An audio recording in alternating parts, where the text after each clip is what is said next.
तो अपनी चर्चा चल रही थी वस्तु स्वातंत्र और अकर्तावाद की, जो कि अपन रोज़ शुरुआत से चर्चा करते हैं। क्या क्या फ़ायदे अभी तक अपन ने समझे। मैं प्रश्न नहीं पूछ रहा हूँ आज, क्योंकि आप जवाब दोगे वो मेरे को सुनाई नहीं देगा, है ना। तो इसलिए फ़ायदा नहीं है। तो अपन कोशिश करते हैं कि बगैर प्रश्न पूछे, जो द्रव्यगुण पर्याय वाला पार्ट है अपना, उसमें प्रश्न पूछने से बहुत ज़्यादा फ़ायदा है। बहुत सारे पॉइंट हैं, बहुत सारे क्रिटिकल पॉइंट होते हैं, आड़े टेढ़े पॉइंट होते हैं। जब तक आप उसमें इन्वॉल्व नहीं होगे पूरी तरह से, तब तक वो मतलब चीज़ ख्याल नहीं आएगी पूरी। तो ठीक है, जैसा भी होगा अपन देखते हैं, अभी कोशिश करते हैं। तो अभी फ़ायदे क्या क्या हैं ये भी मुझे आपसे पूछना चाहिए, लेकिन मैं अभी आपको बताता हूँ क्या फ़ायदे हैं।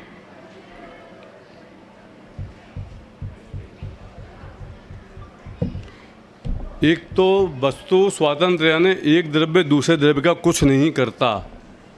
और अकर्तावाद है दूसरा, कोई ऐसी सत्ता नहीं है जो हमारा भला करे। तो हमें दुनिया में जितनी भी कसाएँ होती हैं, राग द्वेष जो भी होते हैं हमारे, वो पैदा होने का कारण ही ख़त्म हो जाता है। जब हम किसी को जिम्मेवार मानेंगे अच्छाई या बुराई का, तब हम उसे दोष देंगे। और जिम्मेवारी नहीं मान रहे हैं तो फिर हमारी जो कसाई है, चारित्र मोह बस कुछ समय के लिए अचानक स्पॉन्टेनियस आ सकती है, लेकिन वो परमानेंट टिकेगी नहीं आपकी, कि मुझे को इससे बदला लेना है, देखूंगा, ये करूंगा, वो करूंगा, इसने ऐसा किया है।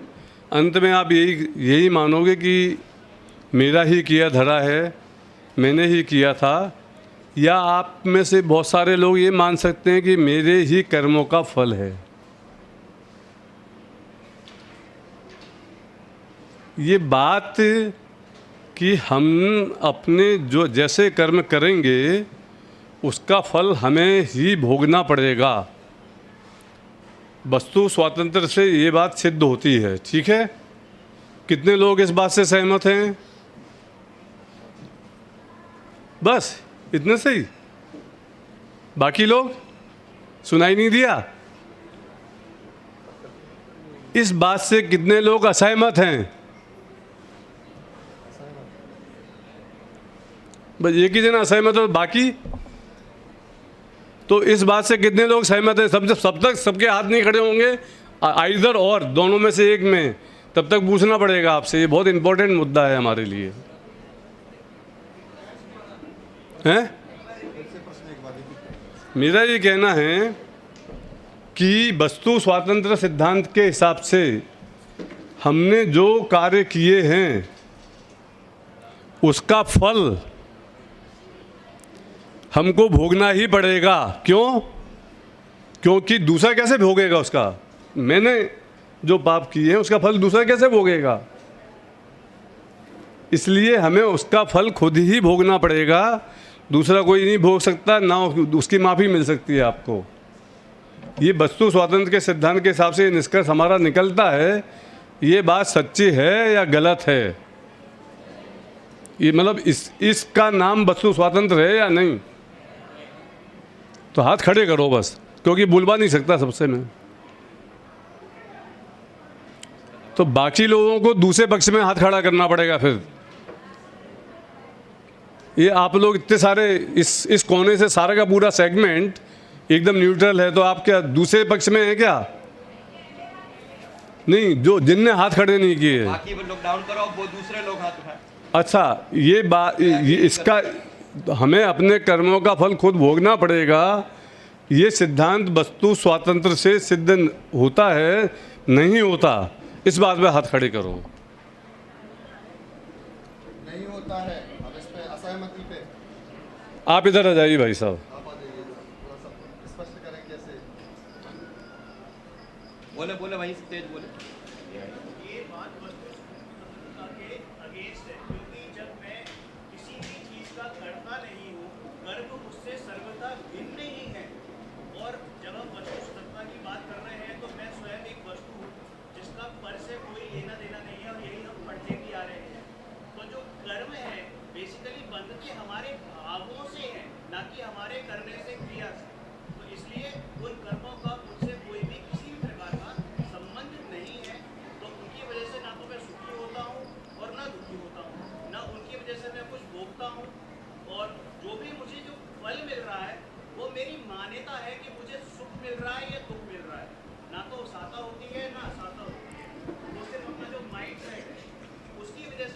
मानते हैं कि मुझे दुख हुआ या सुख हुआ?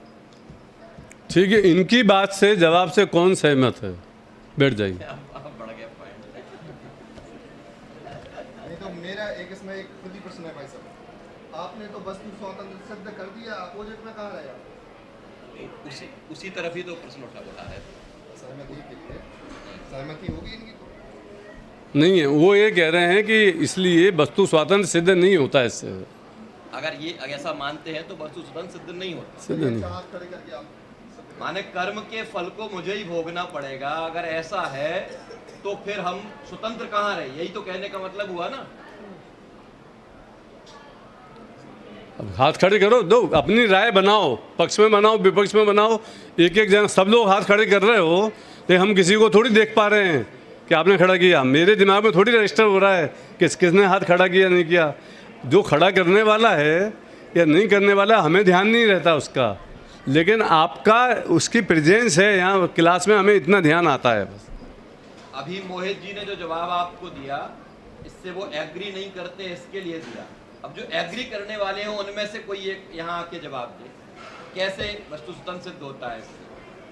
कई लोगों ने हाथ उठाए थे ना। आओ, आ जाओ आ जाओ आ जाओ, बताओ।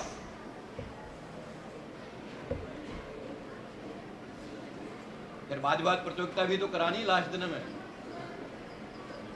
बैठ हमारी मान्यता है कि बोलो जोर से ही सबको बता दो। ये हमारी मान्यता है कि ये फल हमें भोगने पड़ेंगे, क्योंकि उल्टी मान्यता का नाम ही मिथ्यात्व है।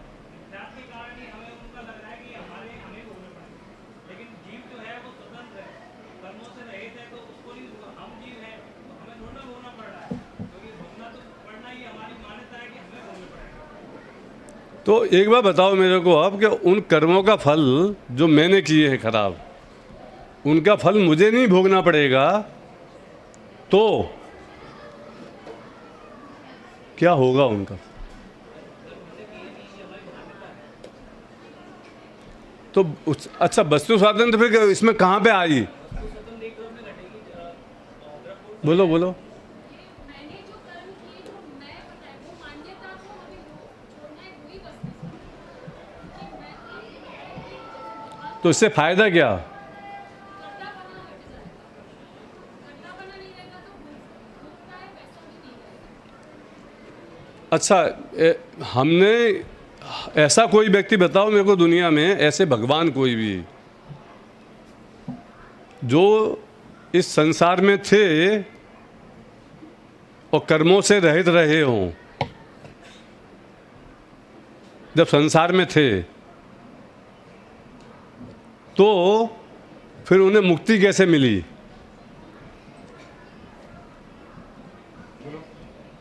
अब कर्मों के साथ ही संसार में हैं सभी लोग, हम भी, हमें मुक्ति पानी है तो कर्मों के रहते हुए ही कर्मों से मुक्ति पानी पड़ेगी। ऐसा नहीं है कि हम कहें कि कर्म का बंधन बंद हो जाए पहले, उसके बाद मैं मुक्त होऊंगा। जो कर्म बन रहे हैं, चल रहे हैं, जैसे भी हो रहा है वो होते रहेंगे, हो रहे हैं, उसके बाद में फिर मेरे को मुक्ति भी पानी है, तो कैसे होगा वो?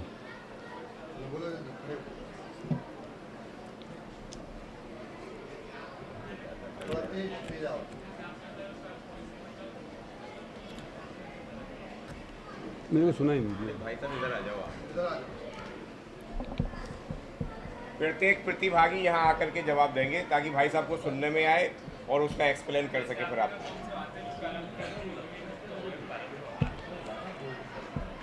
क्या दिया था आप बोलिए। वो ये कह रहा है कि मेरा क्वेश्चन, कोई बात नहीं। इसमें उत्तर ये दे दिया है कि एक भरत भगवान ऐसे थे जो कर्मों से यहाँ सहित थे और मुक्त हो गए। ये उत्तर उसका सही नहीं। आप थोड़ा सा सोचो, आप जो पूछना है। हाँ बोलिए।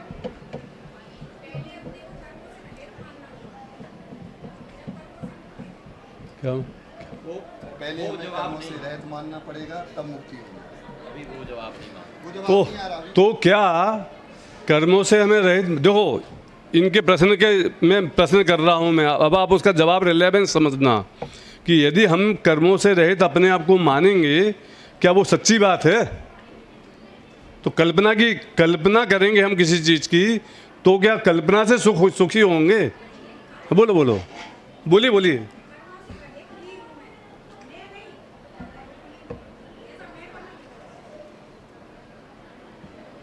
बोलिए।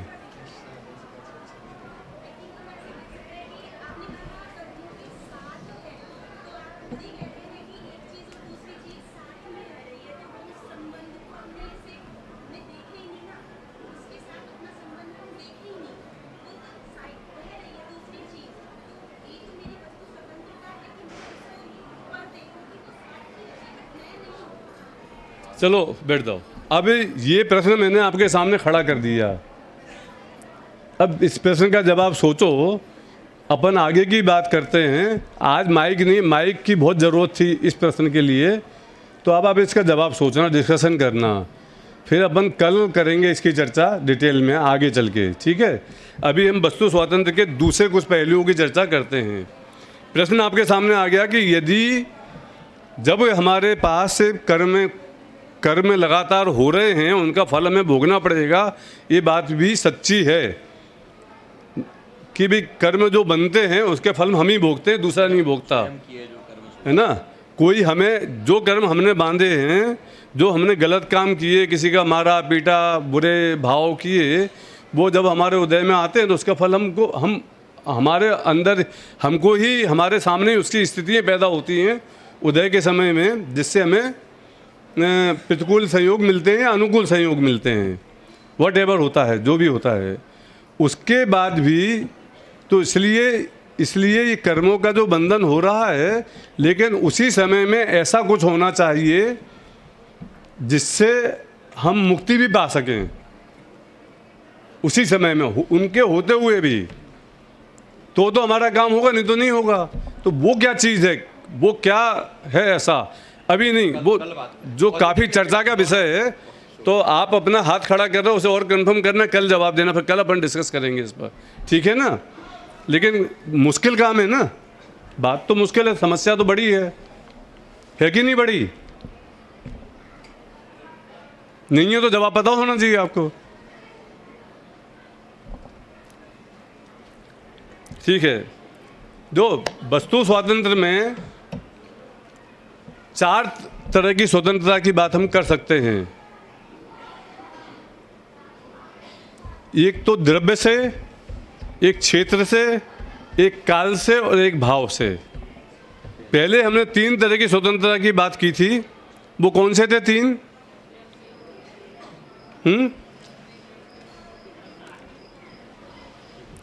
एक जना खड़ा होके बोलो। 3 तरह की स्वतंत्रता की बात हमने की थी, वो कौन सी थी? बोलिए। हैं? अनेकांत वगैरह? अनेकांत तो उसके अंश हैं, उनकी स्वतंत्रता की बात नहीं की हमने, वो तो उसके अंश हैं। अनेकांत, स्यादवाद, निश्चय व्यवहार, निमित्त उपादान, वो किसी न किसी से जुड़े हुए हैं, किसी न किसी कारण से। यहाँ कक्षा में बतलाई थी 3 प्रकार की स्वतंत्रता, हुई ना भाई? हाँ,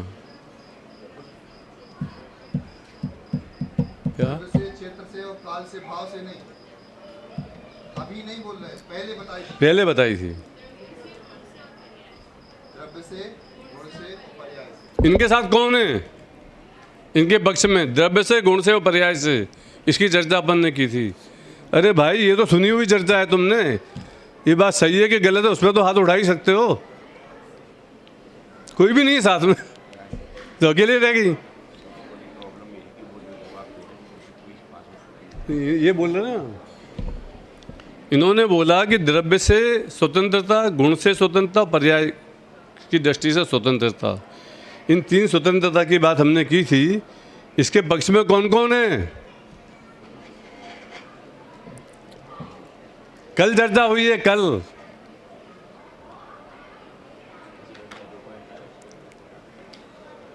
बड़ा मुश्किल काम है, इसीलिए तो कहते हैं कि 6 महीना 8 समय में 608 जीव को ही समय दर्शन हो सकता है, ज़्यादा लोगों को नहीं हो सकता, क्योंकि इतनी बड़ी सभा में एक भी जना कॉन्फिडेंस नहीं है कि क्या जवाब देना है। बोलो। हाँ बोलो बोलो।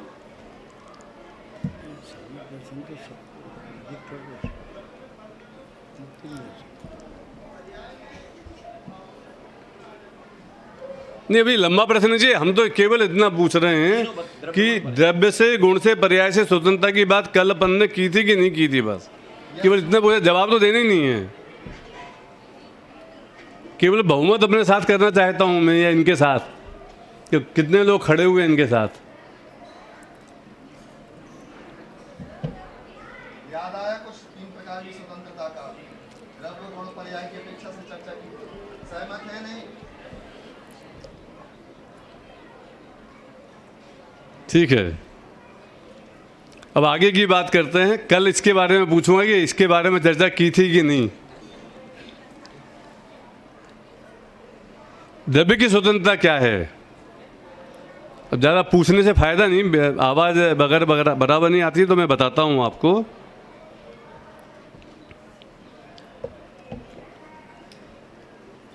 द्रव्य एक पदार्थ है, ठीक है। अभी जहाँ पर मैं हूँ, मेरा जीव है जिस जगह में, उस जगह में और इस जगह में एक द्रव्य है कोई भी, ठीक है। जिस आकाश के प्रदेश में एक द्रव्य है कोई पर्टिकुलर, समझो इस आकाश के प्रदेश में रूमाल है, इसी आकाश के प्रदेश में दूसरा कोई द्रव्य हो सकता है कि नहीं? हो सकता है। कौन कौन से द्रव्य हो सकते हैं? एक पर्टिकुलर इतना, ये तो बहुत बड़ा है ना, असंख्यात प्रदेश हैं। एक ए आकाश का प्रदेश है, ए नंबर का, फिर बी नंबर का है, फिर सी नंबर का है, फिर डी नंबर का, ऐसे लाइन से आकाश के प्रदेश हैं। फिर नीचे A1, A2, A3, A4, A5 में A10, A11, A11, उसके नीचे ऐसे एक लाइन से आकाश के प्रदेश हैं। एक पर्टिकुलर एक आकाश के प्रदेश में कौन कौन से द्रव्य होते हैं? सभी द्रव्य। तो क्या है द्रव्य की स्वतंत्रता? क्या है कि जिस जगह पर कोई एक द्रव्य है, उस जगह पे कोई दूसरा द्रव्य नहीं होगा, ऐसा कोई बाधा नहीं है। हर द्रव्य कहीं भी होने के लिए स्वतंत्र है। और जिस जगह में मेरा जीव है, उस जगह में कोई दूसरा जीव हो सकता है कि नहीं? हो सकता है। तो एक प्रदेश में असंख्यात जीव होते हैं। एक पर्टिकुलर प्रदेश में, समझो ये है, ये असंख्यात प्रदेश में हूँ, तो उसका जो एक पर्टिकुलर प्रदेश है उसमें भी मैं हूँ ना। तो एक प्रदेश में असंख्यात जीव, उसी जगह पर दूसरे जीव भी हो सकते हैं। और असंख्यात प्रदेश में एक जीव होता है, क्योंकि जीव असंख्यात प्रदेशी होता है। ये उसकी द्रव्य की स्वतंत्रता है, ठीक है। उन सबके एक साथ होने पर भी उनमें कोई मिक्सिंग नहीं होती है आपस में, उसमें कोई ब्रेकेज नहीं होता है कि एक जगह दूसरा आ गया तो उससे ब्रेक हो जाए, टूट जाए। उसमें कोई ब्रेकेज नहीं होती है, उसमें कोई एक्सचेंज नहीं होता है। वो द्रव्य इंटैक्ट वैसे का वैसा बना रहता है। ये क्या हुई? द्रव्य के रूप से स्वतंत्र है हर पदार्थ। उसे किसी दूसरे द्रव्य से किसी तरह की कोई बाधा कहीं भी खड़ी नहीं होती है, ठीक है। अब क्षेत्र की स्वतंत्रता, एक परमाणु है, एक पुद्गल का परमाणु, वो एक समय में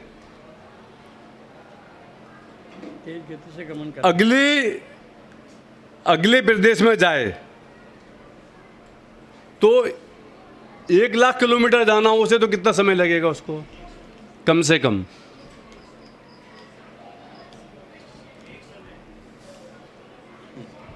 एक समय में एक प्रदेश अगले एक प्रदेश में जा रहा है, अगर 1,00,000 किलोमीटर, और 1,00,000 किलोमीटर में एक ही समय में। तो ये जो स्वतंत्रता है वो क्षेत्र की स्वतंत्रता है कि कितनी भी दूरी पर जाने आने में उसे क्षेत्र की कोई बाधा नहीं है कि नहीं। उसके जैसे द्रव्य है कि कोई द्रव्य पर बीच में आ रहे हैं, कोई वज्र की दीवार आ रही है बीच में, तो भी वो जा सकता है। इसको सिद्ध कैसे करोगे? द्रव्य वाली स्वतंत्रता पहले वाली, कि यहाँ से 1,00,000 किलोमीटर तक अभी हमें जितना पता लगता है उससे सिद्ध करना है हमको। बाकी तो सैद्धांतिक रूप से सही है, लेकिन हमें इसे सिद्ध करना हो तो हम कैसे सिद्ध करें? बोलिए।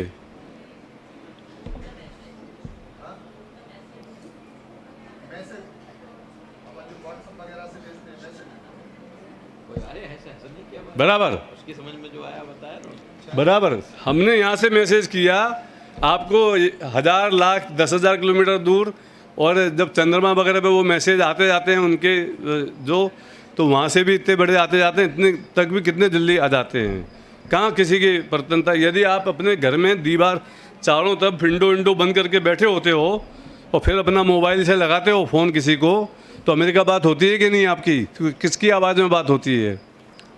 आपकी आवाज़ में ही ना। जो आपने इधर बोला है वो आपकी आवाज़ में उधर पहुंचता है ना, सुनने को होता है। इसीलिए क्षेत्र की है कि एक परमाणु 1 किलोमीटर जा रहा है या 1000 किलोमीटर जा रहा है, लाख किलोमीटर जा रहा है, कितनी भी दूर तक जा सकता हो, एक समय में ही पूरा कर पाता है। तो क्षेत्र की प्रशंसा है। एक परमाणु, ठीक है, एक क्षेत्र में असंख्यात जीव, ठीक है, पर सुख दुख सबके पृथक पृथक होते हैं। एक ही क्षेत्र में असंख्यात जीव हैं, बहुत सारे जीव हैं। समझो इस शरीर में असंख्यात दूसरे जीव भी हैं, लेकिन सबका सुख दुख अलग अलग है। मैं जब मेरे को खांसी हुई तो मैंने कब सिरप खाया तो वो उसमें से बहुत सारे जीव मर रहे हैं, वो मरण को प्राप्त हो रहे हैं, तभी तो मेरी खांसी खत्म हो रही है। और उसी समय में बहुत सारे जीव उसमें विटामिन्स के पैदा भी हो रहे हैं हमारे शरीर में। तो जिस चीज़ से बहुत सारे जीव मर जाते हैं, और वो कब वाले ही बहुत सारे जीव उसी क्षेत्र में रह कर के उसी दवाई के प्रभाव से नहीं मरते, जबकि उनके लिए घातक है वो। तब तो वो इतने दिन तक हम खाते रहते हैं दवाई, नहीं तो एक बार में दवाई पहुंची हो सब खत्म हो जाना चाहिए। ये उनमें से बहुत सारे बच्चे रहते हैं। जो एंटीबायोटिक होती है उसका क्या सिद्धांत है कि आपको लगातार 5 दिन तक हर 8 घंटे में खाना है। तो आपने पहले ही एंटीबायोटिक खाया तो कुछ ख़त्म होंगे, बाकी कुछ बच जाएंगे। फिर दूसरे 8 घंटे में कंटिन्यू खाया तो इतना लगातार मार पड़ रही है उन पर, तो उसमें से बहुत सारे ख़त्म होंगे। ऐसा करते करते कैसे कुछ बहुत सारे ऐसे भी ढीठ होंगे जो 5वें दिन तक भी जिंदा रह गए या 4 दिन तक जिंदा रह पाए, इसलिए हमें 5 दिन तक लेना पड़ा, ठीक है। और जब एक साथ वो ख़त्म हो गए सारे के सारे जीव, तो अगली बार जब हम एंटीबायोटिक खाते हैं तो उन पर किसी पर असर नहीं हो रहा। क्यों? बोलते हैं रेसिस्टेंस डेवलप हो गई। तो वो जो दवाई जहर का काम कर रही है, वो दवाई उसी तरह के बहुत सारे जीवों पर नहीं करती है।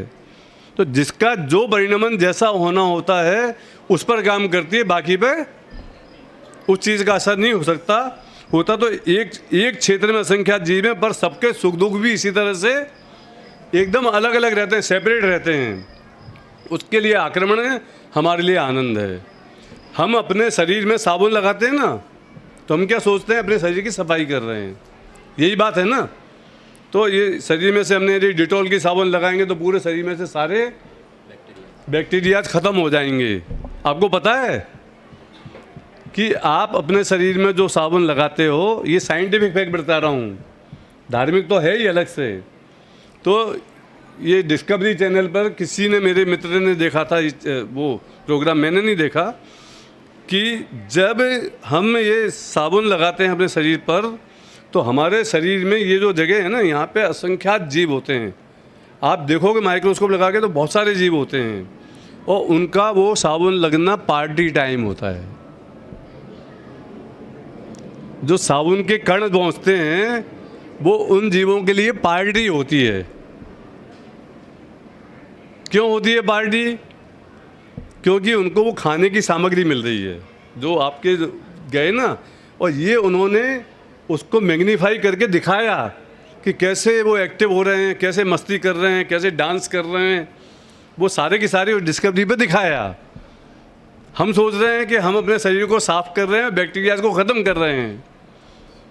कुछ मर भी जाते होंगे तो वो तो ऐसे भी मरेंगे, लेकिन उनके लिए पार्टी टाइम होता है। हम सोचते हैं कि हम सफाई कर रहे हैं।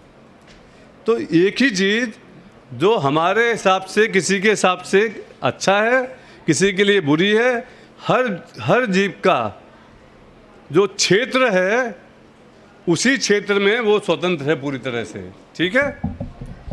उसका सुख दुख एकदम पृथक पृथक है हर एक ही क्षेत्र में। जो 10 जीव है, 50 जीव है, 100 जीव है, सबके सुख दुख एकदम अलग अलग हैं। फिर सिद्ध शिला में दूसरा उदाहरण निगोदिया जीव होते हैं कि नहीं, और सिद्ध शिला में सिद्ध परमात्मा भी हैं। वो अनंत दुखी हैं, वो अनंत सुखी हैं। तो क्षेत्र से स्वतंत्र है ना, वो इंडिपेंडेंट वस्तु हैं। यदि वो अपने आप में हैं, यदि वो कर्मों से रहित हैं तो सुखी हैं। कोई पर्टिकुलर क्षेत्र ऐसा नहीं है जिससे आपको सुख की प्राप्ति हो। हम ये मानते हैं धार्मिक लोग कि फलानी जगह से अच्छी जगह है, फलानी जगह खराब जगह है। इससे आपको स्वतंत्रता देती है कि आप कहीं भी हो। एक बार बताओ, सिद्ध शिला की बात की अपन, नरक, 7वां नरक, बहुत दुखी, बहुत दुख हो सकता है। उसी नरक में सम्यक दृष्टि जीव कितना दुखी होता है। यदि आपको एक आलपिन चुभ जाए तो आप बहुत तड़प जाते हो। इसी शरीर के साथ उसी किसी स्थल पर हमारे मुनिराज के ऊपर सिगड़ी डाल दी जाए, गले में सांप डाल दिया जाए, जलते हुए कंगन पहना दिए जाए, उनको कोई फर्क नहीं पड़ता। तो क्षेत्र से आप बाउंड नहीं हो आपके सुख के लिए, द्रव्य से आप बाउंड नहीं हो आपके सुख के लिए, ठीक है। किसी भी द्रव्य के गमन आगमन में कोई दूसरा द्रव्य बाधा नहीं बन सकता क्षेत्र में, वो अपन ने पहले सिद्ध कर लिया, ठीक है।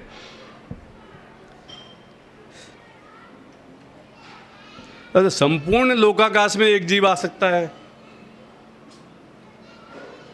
ठीक है, और सबसे छोटे असंख्यात प्रदेश में भी एक जीव आ सकता है, निगोदिया जीव। और एक जीव है संपूर्ण लोकाकाश में, होता है कि कोई जीव समुद्घात। तो दोनों स्थितियों में सुख दुख का क्या संबंध है?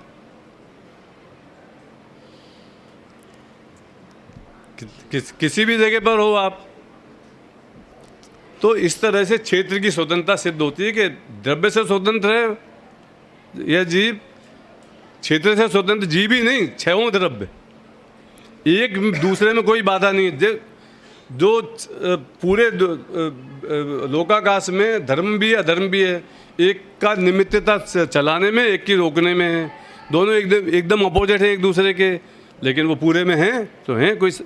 कोई किसी को कहाँ रोक पा रहा है? तो द्रव्य से स्वतंत्र है, क्षेत्र से स्वतंत्र है। अब काल से स्वतंत्रता कैसी है? पंचम काल में मोक्ष नहीं होता, हम ये कहते हैं। होता है कि नहीं?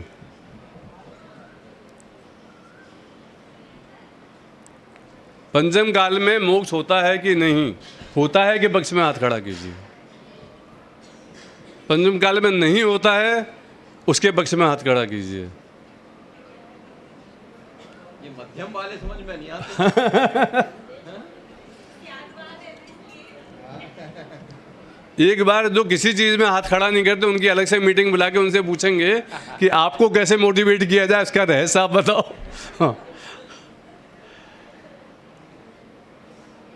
पंचम काल में मोक्ष नहीं होता, ये किसने कह दिया है?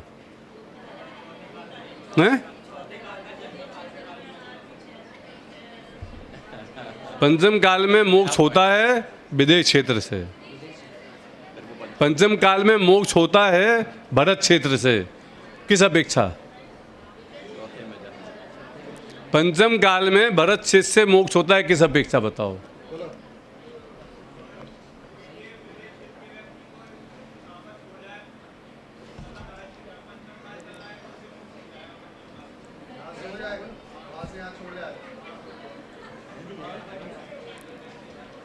बाया गवालियर बोलो बेटा।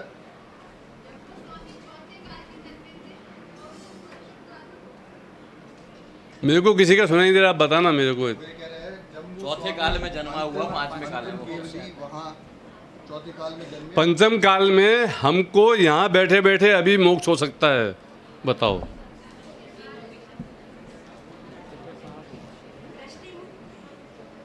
यस, दृष्टि मुक्त हो सकते हो ना, कौन ने रोका आपको? देखो, एक बच्चे से मैं बोलूं कि भैया तू 2 फीट जंप कर सकता है कि नहीं, 2 फीट जंप करके दिखाओ। नहीं नहीं, क्या मैं सिद्ध करना चाह रहा हूँ एग्जैक्टली हैं?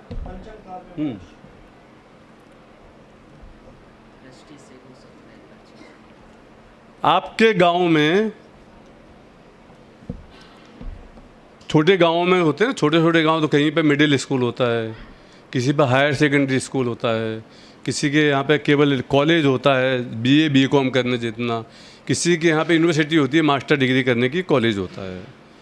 तो एक गांव में मैं गया और मैंने आपसे पूछा कि भैया आप क्या करते हो?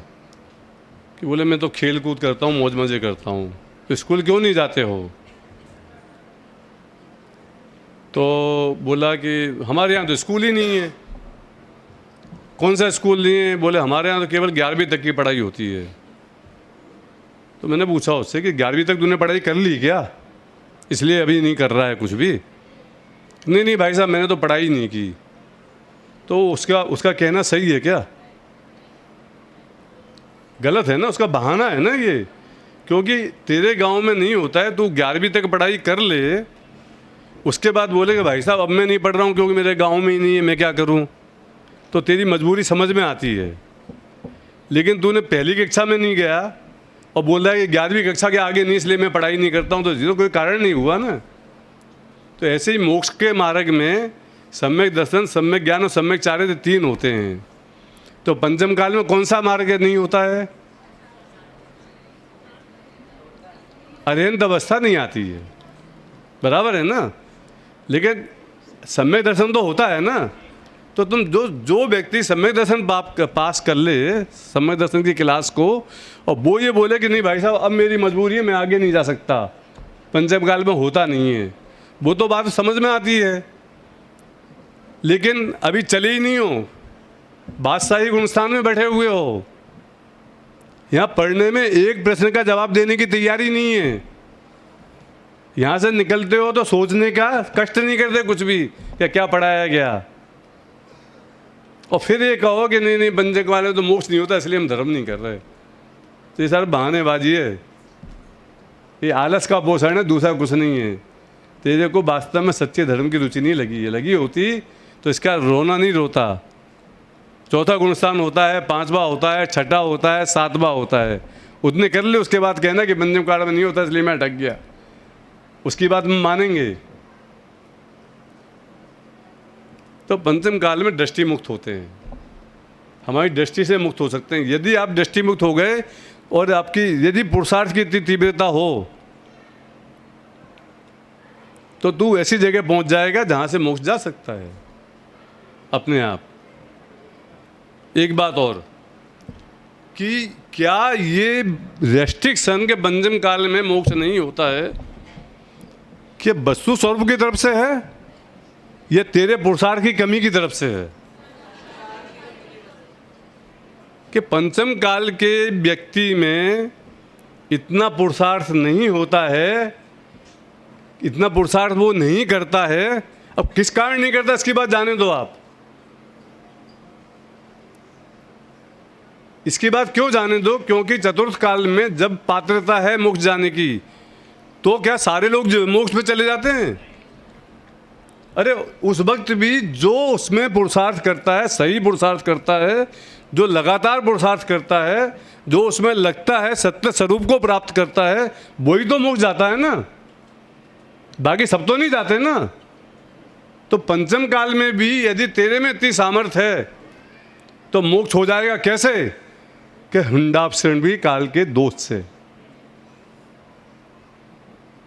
प्रकृति व्यवस्था करेगी तुम्हारी, यही तुम वो पुरुषार्थ कर सकते हो तो करके दिखाओ, और फिर नहीं हो तो बोलना।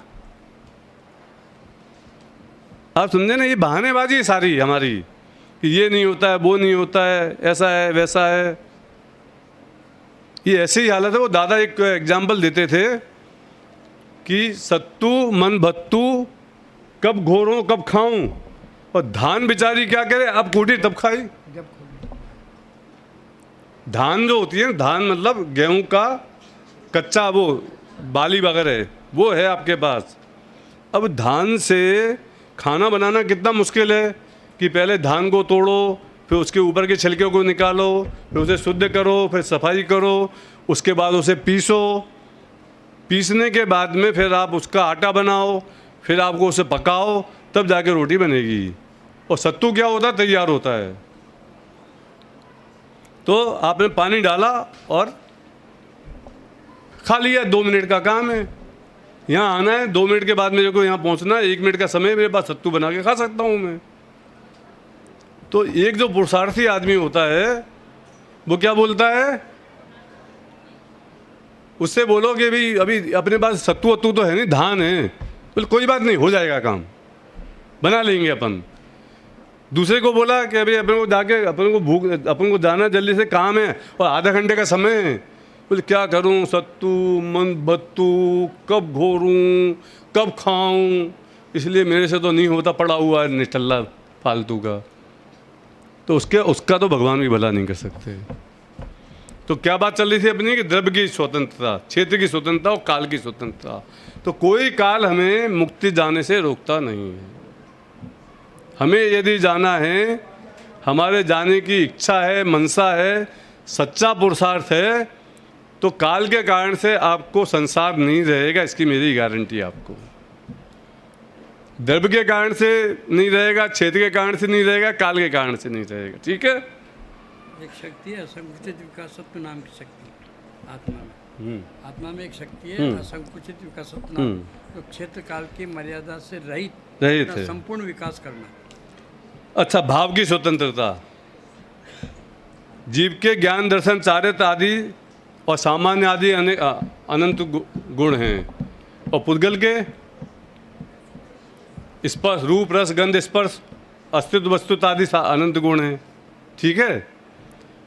तो ये भाव जिसके हैं, जहाँ हैं और जैसे हैं, उसके वहाँ वैसे हमेशा वैसे के वैसे रहने वाले हैं, उसमें कभी भी कोई कमी बेसी नहीं होने वाली है।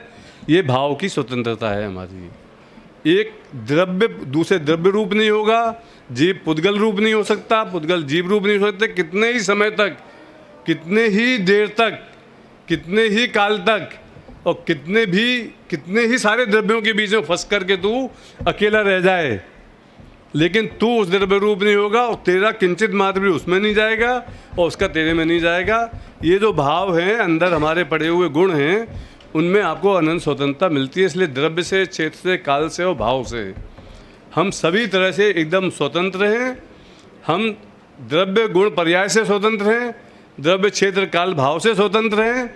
ये बात हमें समझनी चाहिए, ये बात हमें ख्याल में आ गई, और यही बात हमें पढ़ाने में हमें इसकी पुष्टि होती हो, सामने वाले को, हमारे शिष्यों को ये भाव नहीं पहुँचे कि भाई पंचम काल में तो मोक्ष नहीं होता है तो क्या करें, इसलिए हम कर्म में लगे हुए हैं, ये होता है वो होता है, ये नहीं होता वो नहीं होता है, वो कोई सारी प्रॉब्लम नहीं आए। तो इसका हमें ध्यान रखना चाहिए और हम इस चीज़ को समझें तो हमारे जीवन में हमारा खुद का पढ़ना सार्थक होगा, और हम जो पढ़ाएंगे हमें हर पाठ में से निकालना है। नमोकार मंत्र का पाठ हो, तीर्थंकर भगवान का पाठ हो, चाहे आज का हमारा ये द्रव्य गुण पर्याय वाला पाठ हो, इस अनंत स्वतंत्रता की फीलिंग हमें करनी है तो हमारा काम होगा। आज वस्तु स्वातंत्र का इतना लंबा इसलिए मैंने लिया क्योंकि द्रव्य गुण पर्याय में मैं आपसे पूछना चाहता हूँ बहुत सारे प्रश्न, और माइक चालू नहीं थी। आज की बात अपन यहीं समाप्त करते हैं, टाइम हो गया, इनका टाइम आ रहा है मास्टर साहब का। तो आप सभी लोग इसका तैयारी करें, और कल अपन द्रव्य गुण पर्याय की बात करेंगे। हमारे पास 2 दिन है केवल द्रव्य गुण पर्याय के लिए, उसे बहुत शॉर्ट में पूरा करना पड़ेगा, पूछना भी है, देखते हैं कैसे क्या होता है।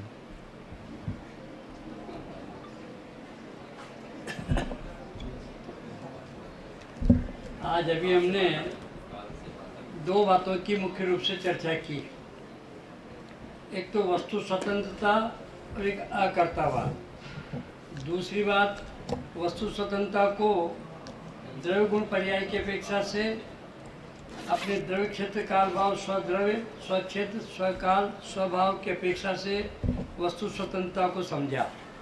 तो पहली बात तो ये थी कि प्रत्येक द्रव्य स्वतंत्र है, एक द्रव्य दूसरे द्रव्य के कार्य में बाधा नहीं डालता है, तो वो प्रत्येक द्रव्य अपना अपना कार्य करने में स्वतंत्र है, उसे कोई ना बाधक है ना कोई उसे प्रेरक है। इस अपेक्षा से तो वो स्वतंत्र है। और अकर्ता भी इसी अपेक्षा से है कि वो स्वतंत्र है, एक द्रव्य दूसरे द्रव्य का कुछ करता नहीं, तो अपने आप से वो अकर्तावाद उससे सिद्ध हुआ। तो इससे सिद्ध ये हुआ कि स्वतंत्रता और अकर्तावाद ये दोनों परस्पर में एक दूसरे के पूरक हैं। जहाँ स्वतंत्रता होगी वहाँ अकर्तावाद होगा, जहाँ अकर्तावाद होगा वहाँ स्वतंत्रता होगी। इसलिए ये दोनों एक साथ होते हैं, ये बात तो होगी। अभी जो दूसरी बात हमने बहुत आधा घंटे तक लगभग उसकी चर्चा विस्तार से की, वस्तु स्वतंत्रता की, तो प्रत्येक द्रव्य गुण पर्यायात्मक है। प्रत्येक द्रव्य कैसा है कि उसके अंदर अनंत गुण है और उन गुणों का अनंत परिणमन है, एक बात। दूसरी बात, प्रत्येक द्रव्य का अपना स्वचतुष्टय होता है। स्वचतुष्टय क्या होता है कि प्रत्येक द्रव्य सामान्य विशेषात्मक होता है द्रव्य रूप से, प्रत्येक द्रव्य क्षेत्र की अपेक्षा से भेदाभेद रूप होता है, प्रत्येक द्रव्य काल की अपेक्षा से नित्यानित्य रूप होता है, प्रत्येक द्रव्य भाव की अपेक्षा से एक अनेक रूप होता है। समझ में आई बात? ये वस्तु का स्वचतुष्टय है। तो स्वचतुष्टय मैंने अपना चतुष्टय। मैं थोड़ा सा आपकी जानकारी के लिए बताता हूँ कि अनंत चतुष्टय तो केवल आत्मा के अपने ज्ञान दर्शन सुख और वीर, उनका नाम अनंत चतुष्टय है। लेकिन स्वचतुष्टय प्रत्येक द्रव्य का अपना अपना स्वचतुष्टय है, अर्थात प्रत्येक द्रव्य अपने द्रव्य रूप है, अपने क्षेत्र रूप है, अपने भाव रूप है और अपने गुण अपने काल रूप है, पर्याय रूप है। इस स्वतंत्रता को अभी हमने समझा। और उसकी थोड़ी सी बात में आपको एक शक्ति है आत्मा के अंदर, जो स्वाभाविक शक्ति है। प्रत्येक आत्मा में एक स्वाभाविक शक्ति है, आत्मा में ही नहीं, प्रत्येक द्रव्य में स्वाभाविक शक्ति है। बहुत ध्यान से सुनना, बहुत गंभीर बात, सूक्ष्म बात है। तो प्रत्येक आत्मा में एक असंकुचित विकासत्व नाम की शक्ति है। कौन सी शक्ति है? असंकुचित विकासत्व नाम की, अर्थात संकोच विस्तार से रहित अपने पूर्ण विकास को प्राप्त होना।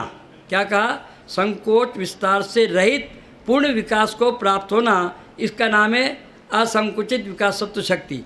तो ये शक्ति उस द्रव्य की स्वयं की है।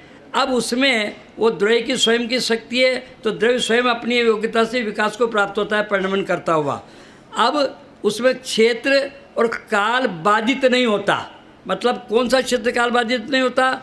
अन्य द्रव्य का क्षेत्र काल भी बाधित उसमें नहीं होता। अन्य द्रव्य का क्षेत्र अन्य द्रव्य में है, उसका काल उसकी पर्याय उसमें है। तो अन्य द्रव्य की क्षेत्र और काल अर्थात उसकी पर्याय हैं और उसके असंख्यात प्रदेश जितने भी उस द्रव्य के अंदर हैं, वे उस द्रव्य के अंदर उसके परिणमन में बाधक नहीं होते, एक बात। दूसरी बात तो ये है कि प्रत्येक द्रव्य जो गुण पर्यायात्मक है, तो गुणों को भाव भी कहते हैं और पर्याय को काल भी कहते हैं। तो अभी जो अपन ने स्वद्रव्य क्षेत्र काल के भाव की बात की, तो उसमें स्वद्रव्य मतलब जीव अनादि से अनंत काल तक जीव रूप ही रहता है, परिणमन करता है ना, जीव भी परिणमन करता है।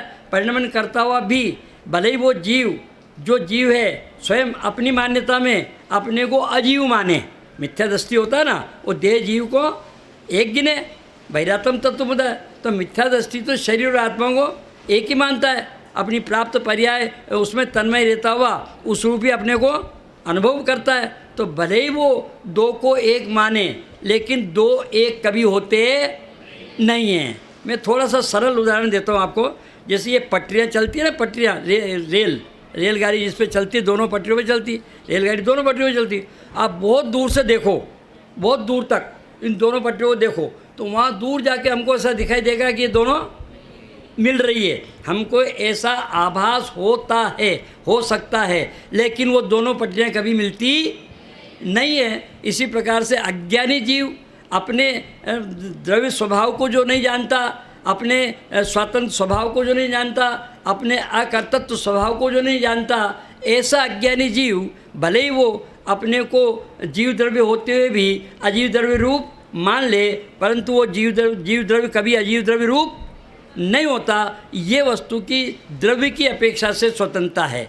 अब क्षेत्र की अपेक्षा स्वतंत्रता कि आत्मा असंख्यात प्रदेशी है और पुद्गल परमाणु स्कंद की अपेक्षा से पुद्गल एक परमाणु एक प्रदेशी भी है और बहु संख्य प्रदेशी भी है, असंख्य प्रदेशी भी है और अनंत प्रदेशी भी है ना। तो ऐसे पुद्गल का प्रत्येक परमाणु जो परस्पर में भले ही सहजाती हो, समझना बहुत ध्यान से, भले ही सहजाती पुद्गल के असंख्य परमाणु मिलकर के एक स्कंद रूप परिणमित होते हो, स्कंद का पिंड होता हो, लेकिन उन असंख्य पुद्गल के परमाणुओं में भी अन्योन्या भाव है। द्रव्य की स्वतंत्रता में तो अत्यंता भाव है, समझिए ना बहुत ध्यान से। द्रव्य की स्वतंत्रता किसको सिद्ध करती है? अत्यंता भाव को, कि एक द्रव्य का दूसरे द्रव्य में सर्वथा अभाव है। एक द्रव्य दूसरे द्रव्य रूप कभी भी नहीं हो सकता। इस अपेक्षा से तो द्रव्य की स्वतंत्रता स्वतः सिद्ध हो गई और प्रत्येक द्रव्य सदाकाल शुद्ध ही रहता है, स्वतंत्र ही रहता है। तो आप दूसरी अपेक्षा से कि उसके जो क्षेत्र है तो वो उसके क्षेत्र में भले वो असंख्यात प्रदेशी, अभी आपने एक उदाहरण सुना भी था, आए भी था आपकी चर्चा में कि आत्मा समुद्घात की अपेक्षा से संपूर्ण लोकाकाश में व्याप्त होता है और उसी में आत्मा के प्रदेशों में जो संकोच विस्तार होता है संसार दशा में कर्मों के निमित्त से, जो उनके आत्मा के प्रदेशों में संकोच विस्तार होता है, उसकी अपेक्षा से वो निगोद्या जीव की अवस्था उसकी जब होती है, एक इंद्रिय होता है, इतना सूक्ष्म होता है जो हमको दिखाई नहीं देता है, जो एक सांस के 18वें भाग में जन्म मरण को प्राप्त हो जाता है, उसका शरीर छूट जाता है और नया मिल जाता है, इतना सूक्ष्म शरीर होता है। तो उसके वो सारे असंख्य प्रदेश जो एक बार संपूर्ण लोकाकाश में व्याप्त हो गए थे, वे भी संकुचित होकर के उस एक सूक्ष्म इंद्रिय जीव के रूप में वो हो जाते हैं। तो ऐसी संकोच विस्तार की शक्ति होने पर भी वो जीव ही रहता है, वो प्रदेश जीव के प्रदेश ही रहते हैं। और एक एक प्रदेश में, सुनना बहुत गंभीर बात, सूक्ष्म बात है, कि ऐसे आत्मा जो असंख्यात प्रदेशी है, उस असंख्यात प्रदेशी आत्मा के एक एक प्रदेश में अनंत अनंत अनंत गुण सदाकाल विद्यमान रहते हैं। एक गुण कभी दूसरे गुण का परिणमन करने वाला, प्रभावित करने वाला नहीं है। अभी आत्मा में ज्ञान गुण है, दर्शन गुण है, सुख गुण है, वीर्य गुण है, विभुत्व गुण है, प्रभुत्व गुण है, ऐसे अनंत गुण है, असंख्यात गुण है, अनंत गुणों कोई पार नहीं है। तो उन अनंत गुणों का परिणमन निरंतर होते हुए भी एक गुण दूसरे गुण रूप नहीं होता और एक गुण के कारण से दूसरा गुण प्रभावित नहीं होता, ज्ञान गुण के कारण से दर्शन गुण प्रभावित नहीं होता। भले ही जिनवाणी में किसी अपेक्षा से ऐसा कहने में आता है कि जब भी सम्यक दर्शन होता है तो ज्ञान सम्यक ज्ञान हो जाता है ना। तो इसका मतलब ये थोड़ी हुआ कि सम्यक ज्ञान को सम्यक दर्शन ने प्रभावित किया, अर्थात ज्ञान गुण को दर्शन गुण ने प्रभावित किया, ऐसा नहीं होता ना। तो ऐसी गुणों की स्वतंत्रता, समझ में आई ना बात, वो अनंत गुण एक साथ उस द्रव्य में रहते हुए भी वो अपना अपना कार्य अपने अपने से अपने अपने में स्वयं अपने रूप ही करते हैं। ऐसी गुण की अलौकिक स्वतंत्रता है। अब ये तो किसकी अपेक्षा से बात हुई? क्षेत्र के भाव की अपेक्षा से, काल की अपेक्षा से, पर्याय की अपेक्षा से। देखो इस जीव में अनादि काल से लेकर अनंत काल तक कितनी पर्यायें हो चुकी और होगी, है ना। तो इन अनंत पर्यायों को एक द्रव्य संपूर्ण रूप से अपने अंदर पी कर बैठा है। समझ में आ रही बात कि नहीं आ रही है? थोड़ी गंभीर हो गई चर्चा। अभी तो स्वतंत्रता को समझना है, इसलिए पर गंभीरता को समझना तो पड़ेगा कि इस जीव में अनादि काल से लेकर अनंत गुणों की अनंत पर्यायें अनंत काल तक होती ही रहती है। ऐसा कोई द्रव्य है जिसमें प्रति समय परिणमन नहीं होता? प्रत्येक द्रव्य में प्रति समय परिणमन होता है और उस द्रव्य के अंदर जो अनंत गुण रहते हैं उन सब अनंत गुणों का परिणमन होता रहता है। तो वो अनंत गुणों का परिणमन अनंत गुण रूप होने पर भी उनका परिणमन अपनी योग्यता से, वो परिणमन अपनी एक समय की योग्यता से होता है। जैसे मान लो हमारे आत्मा का ज्ञान गुण अभी अज्ञान गुण रूप में परिणमन, मिथ्या रूप में गुण, मिथ्या ज्ञान रूप में परिणमन कर रहा है और भविष्य में आने वाले में सम्यक ज्ञान हो जाएगा, केवल ज्ञान हो जाएगा, समझ में आ रही बात? ये ज्ञान गुण का परिणमन जो हमारा वर्तमान में मिथ्या ज्ञान अज्ञान रूप परिणमन कर रहा है, वो भविष्य में सम्यक ज्ञान केवल ज्ञान रूप परिणमन कर जाएगा। तो ये जो परिणमन उसका हो रहा है वो एक एक समय का परिणमन उसकी स्वयं की अपनी योग्यता से हो रहा है। उसके एक समय पहले जब सम्यक ज्ञान हुआ, उसके एक समय पहले मिथ्या ज्ञान था, तो ज्ञान गुण का परिणमन भी वो पर्याय जो उसकी वर्तमान में सम्यक ज्ञान रूप है और भूतकाल में मिथ्या ज्ञान रूप थी, वो दोनों पर्याय अपनी स्वतंत्रता से अपनी योग्यता से परिणमित हुई है। उसमें एक समय की पर्याय ने भी दूसरे समय की पर्याय को, अर्थात वो मिथ्यात्व के पर्याय ने सम्यक ज्ञान की पर्याय को परिणमित पर प्रभावित नहीं किया। ऐसी पर्याय की स्वतंत्रता है। समझ में आ रही बात? द्रव्य की स्वतंत्रता, क्षेत्र की स्वतंत्रता, काल की स्वतंत्रता और भाव की स्वतंत्रता, इसको अभी बहुत विस्तार है इसका। पर्याय की स्वतंत्रता, भाव वो काल की स्वतंत्रता होती है। थोड़ा पर्याय की स्वतंत्रता, काल की स्वतंत्रता, बराबर। मैं तो थोड़ा सा आपको एक छोटा सा समय सार जी के अंदर बंद अधिकार में अमृतचंद आचार्य ने एक कलश लिखा है जो आपको बता करके अपनी बात समाप्त करता हूँ। सर्वं सदैव नियतं भवति स्वकीय, उसकी एक ही पंक्ति बोलूँगा, चिंता मत करो, मैं पूरा कलश नहीं बोलूँगा। क्या, मैं तो आपको इतना ही बताना चाह रहा हूँ, सर्वं सदैव नियतं भवति स्वकीय। सर्वम मने सब जीवों का, सदैव मने निरंतर, भवति मने होता है, नियति मने निश्चित रूप से। क्या कहा? सब जीवों का निरंतर सदैव जो भी होता है निश्चित रूप से होता है, वह स्वकीय अपने अपने करने से होता है, कोई किसी को करता नहीं। अनादि निजन वस्तुएं भिन्न भिन्न अपनी अपनी मर्यादा लिए हुए परिणमित करती है, कोई किसी को परिणमन नहीं कराता। ऐसा वस्तु स्वतंत्रता का सिद्धांत है। अगर वास्तव में हमको ये समझ में आ जाए तो हमारे अंदर अनंत निर्भयता आ जाती है, हमारी दीनता हीनता सब भावों का विघटन हो जाता है। इसलिए इस द्रव्य गुण पर्याय को एक बात को बहुत गंभीरता से आप लोग समझने का प्रयत्न करना। बस इसी बात के साथ अपनी बात को विराम। मास्टर साहब ने जो बताया आपको वो शास्त्रीय भाषा में द्रव्य क्षेत्र काल भाव की क्या स्वतंत्रता है वो बताया। मैंने जो बताया उसी बात को एकदम गुण पर्याय लेमैन की भाषा में बताया। द्रव्य की गुण की पर्याय की स्वतंत्रता और द्रव्य क्षेत्र काल भाव की स्वतंत्रता को अलग अलग नहीं किया जा सकता, वो साथ में ही है, लेकिन अलग अलग एंगल से आपको इस तत्व का ख्याल आए इसके हिसाब से बताया जाता है। ये अत्यंत अभाव, अन्योन्य अभाव, ये बातें बहुत अच्छी बताई। शास्त्र के प्रमाण साथ में दिए हैं आपको, बहुत उपयोगी हैं आपके लिए। तो लेकिन ये इससे सबसे बड़ी उपयोगिता ये है कि जब भी हम पढ़ाने के क्षेत्र में जाएं, जब हम पढ़ें तो हमें हर एंगल से कहीं भी धर्म को पढ़ करके ये चीज़ निकलनी चाहिए। यदि आप ये चीज़ निकाल पाए तो ही आपका काम होगा मुक्ति का, खुद के लिए भी, और यही चीज़ हमें हमारे अगली पीढ़ी है जिसे हम सिखा रहे हैं उसके दिमाग में भी डालनी है। क्योंकि जब तक ये नहीं समझेगा तब तक उसको जैन धर्म ही समझ में नहीं आया। बातें कुछ भी कर ले, हम व्यवहार की बहुत सारी बातें धर्म में करते हैं कि मंदिर जाना चाहिए, ये करना चाहिए, छठ आवश्यक होने चाहिए, बहुत सारी 50 तरह की बातें हम करते हैं धर्म में। लेकिन वो करना चाहिए मतलब करना तो कर्तव्य आता है, आप समझे ना। हम सिखाना चाहते हैं स्वातंत्र, ये कॉन्ट्राडिक्शन होता है। इसके कारण से हम हमारे बच्चों को या हमारे श्रोता वर्ग को ये बात एक्सप्रेस नहीं कर पाते हैं कि हम अकर्तावाद सिखा रहे हैं। ये बहुत बड़ी समस्या है। इसलिए हमने वस्तु स्वतंत्र कर्तावाद को इसके साथ जोड़ा है। आज हमने 40 मिनट ले लिया, कल हम इसको नहीं लेंगे, कल द्रव्य गुण पर्याय डायरेक्ट शुरू करेंगे क्योंकि समय भी नहीं हमारे पास, लिमिटेड है। एक सूचना, हाँ थोड़ी सी एक सूचना है। आप लोगों को जो पाठ योजना बनाने के लिए दी गई है उसका आज अंतिम समय है क्या?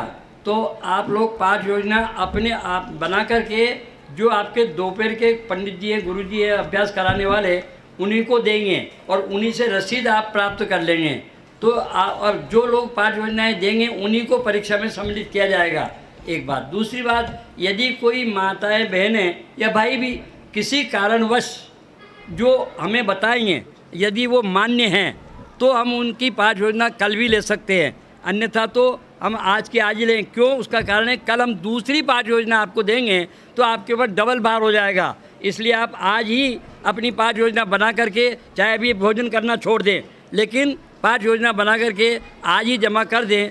और मैं आपको इतनी बात बता रहा हूँ कि यदि आप आज हमारे पास वो पाठ योजना जमा करा देंगे तो हम उसको रात में जांच करके कल आपको दूसरी पाठ योजना बनाने में सुविधा हो जाए, उसकी त्रुटियां आपको हम बता देंगे। और यदि आप नहीं दे पाएंगे तो हम आपकी त्रुटियां भी नहीं बता पाएंगे और आप दूसरी पाठ योजना सही ढंग से नहीं बना पाएंगे। इसलिए ज़्यादा अच्छा ये है कि आप सब लोग आज मेहनत करके और अपनी अपनी पाठ योजना अपने अपने गुरुजनों को जमा कर दें। लेकिन पाठ योजना बनाने के चक्कर में भोजन छोड़ो या नहीं छोड़ो, तो कल की क्लास में छोड़ जाओ दो। भैया, रुक जाओ। नहीं, कल की तो बात अलग है, हाँ, अभी की बात कल आज। आपको दूसरी पाठ योजना दे दी जाएगी। हाँ। पहली पाठ योजना आज आपको हर हालत में अपने अध्यापक को जमा करानी है। चारों पॉइंट की अभी जो भाई साहब ने बात की थी वो यहाँ चारों पॉइंट लिख दिए गए हैं। द्रव्य से कैसे स्वतंत्र है, फिर क्षेत्र से कैसे स्वतंत्र है, काल से कैसे स्वतंत्र है और भाव से कैसे स्वतंत्र है। आप लोग इसे देख सकते हैं। और जिन्हें पाठ योजना अपने गुरुजी को जमा करनी हो वो अभी यहाँ जो जो खड़े हों उन गुरुजी के पास जमा कर सकते हैं।